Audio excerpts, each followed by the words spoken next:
Hello everybody, SlimKirby here. Welcome back to Let's Play Fire Emblem Path of Radiance. This is Chapter 5, and let's go ahead and do it. I showed you some of the item selections I did. Most notable thing is I gave Boyd a hand axe and Oscar a javelin. Now, as you can see, the conditions for this battle are a little different from some of the other battles. The conditions for this battle is you have to defend this castle, or the mercenary fort, for 6 turns. So if an enemy lands on the green square, the square that Ike is currently standing on, you lose the chapter, and yeah, you have to restart it. But defending is actually pretty easy. You don't even have to defeat the main boss. All you have to do is just stay alive, or keep Ike alive, and keep the green square free of any enemy interaction for the certain amount of turns. Not very hard at all. Now, as you can see, there are 2 entrances enemies will be entering from.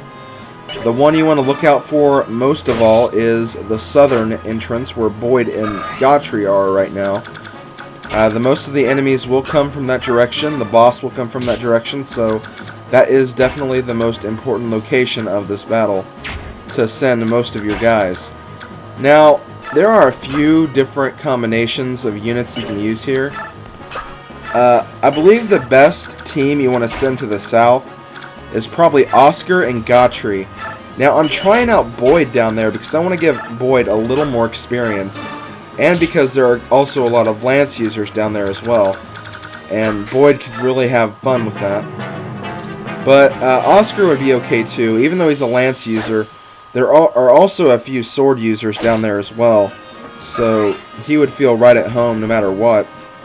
And there are no axe users down there either, so that's even better for him.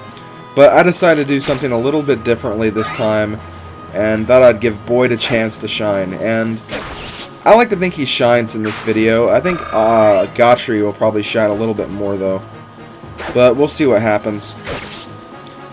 And as usual, you pretty much want to use Shinon and Titania. You want to keep them towards the back, just because you really still don't need to use them. They're still way too powerful, and they could defeat the enemy easily and hog the experience.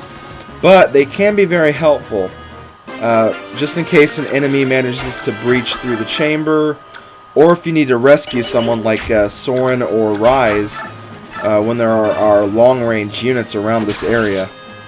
Because at one time, an archer actually hit Soren, or was getting ready to hit Soren, and I actually had to use Titania and Shinon to successfully rescue him. So yeah, just be careful of what the enemies are wielding, and then use those promoted units you have to rescue them just in case. It's a good strategy for this battle. So, as I said, the main concern about this battle is the south entrance. That is where the majority of the enemy will come from. At least 85% of the enemies in this level. And the boss is actually down there too. The boss is relatively simple. Boyd, Gotri, and probably even Oscar could take out the boss really, really easily. And Soren can also do it pretty easily as well. But the thing about Soren is, the boss has a javelin, so that will also counterattack and hit Soren as well. So you want to be very, very careful about what you're doing. And you want to send a few units over here. I think Ike and Boyd would probably be the best choice to send over here. But again, I'm using Boyd for the south this time, so Ike and Oscar is a pretty good combination as well. As for Soren, you usually want to keep him in the little area where he is right now, so we can alternate between the 2 paths, mainly the southern path, and pick off enemies from afar. He is a very good unit in this battle. I don't think I'll get the same amount of experience or kills I did in the last battle, but still, it's always nice to have Soren around, and this is a good example of why. Now, I don't know if you were paying attention to that battle Ike was in, but when he defeated the fighter, he actually obtained a weapon called the Hammer, The hammer is actually an axe, and it's also the first solo armor-slaying weapon there is in the game. There's also the Regal Sword, which works against armor and horses, but this is the first only armor-slaying weapon in the game. And right now, Boyd can actually use it, but I'm going to wait before I actually give it to Boyd. I want to finish up this chapter first. And really, the only use he would have in this battle is to attack the boss with, but he really doesn't need to be...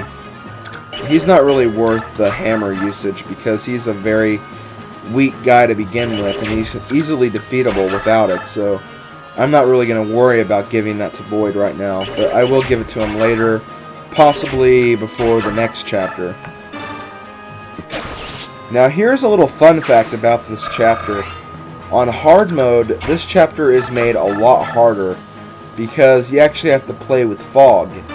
Now I'm going to go over the fog element of the game later on when we actually have fog, but if you were playing on hard mode, this would be the first level where you would encounter the fog of war element. For those of you who want strategies for the hard version of this level, you basically want to follow the same format I'm doing for this level. But don't be surprised if an enemy, a strange new enemy, pops out of nowhere and scares you, because you never know what you'll find in the fog. Can Boyd do it? Nope, not yet. Now, I actually recorded this twice. The first time I got all the way to the end and then one of my characters died. It was a very, very small chance for the character to actually die. So I was kind of surprised that the character actually did die. But on the last playthrough, Boyd actually got a lot of speed, and he was able to double most of the enemies that are down here. So he actually got a lot of experience. Now, he's not going to get as much experience as I did in that playthrough in this video, but he'll still get quite a bit. It's enough where he can actually be well off in a future video, and he'll still have enough speed to avoid other enemies as well. So it's a good thing that we did send Boyd down here, so we got a little bit of a boost. He probably wouldn't have gotten the same boost if I sent him to the left side instead of the south side. But we're going to keep on going. We're going to heal Boyd. That's something else. You also want to heal Boyd a lot in this chapter, because he will take a lot of damage. I tell you right now, he'll take a lot of damage.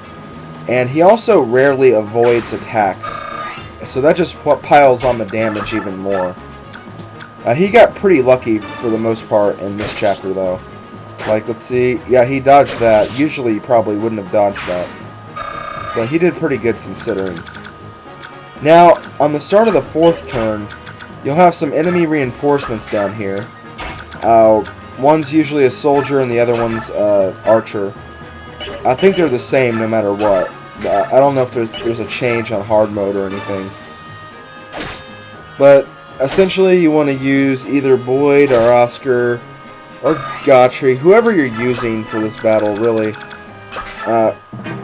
You want them to take out the soldier, and then you want Ike to take on the archer, because he can usually kill an archer in one hit, or one battle anyways.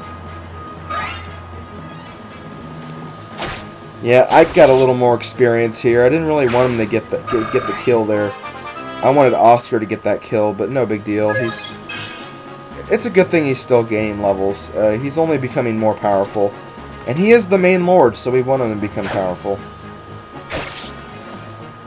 And there we go. Boyd has finally started to double the enemies, which is a good thing. It is a very good thing. It's always a good thing when your allies can double an enemy. He got more strength. He also got defense. That's a pretty good level up. I would have wished for a little more speed, though, since it's Boyd. As you can see, we got some more reinforcements. I think this is the last turn that reinforcements actually appear on. Once you reach the 6th turn, you don't have to worry about reinforcements anymore. And I actually got to end the video soon, so I'll go ahead and start wrapping it up. This is SlimKirby. See you next time when we try to finish this chapter. and hopefully start the introduction to Chapter 6. And then we'll be on our way for more Fire Emblem. So, see you next time, guys. This is SlimKirby, signing out. Actually, wait a second. I have 10 more seconds left. Sorry about that. Let's just watch Boyd use his new hand axe. There we go. Okay, later, guys.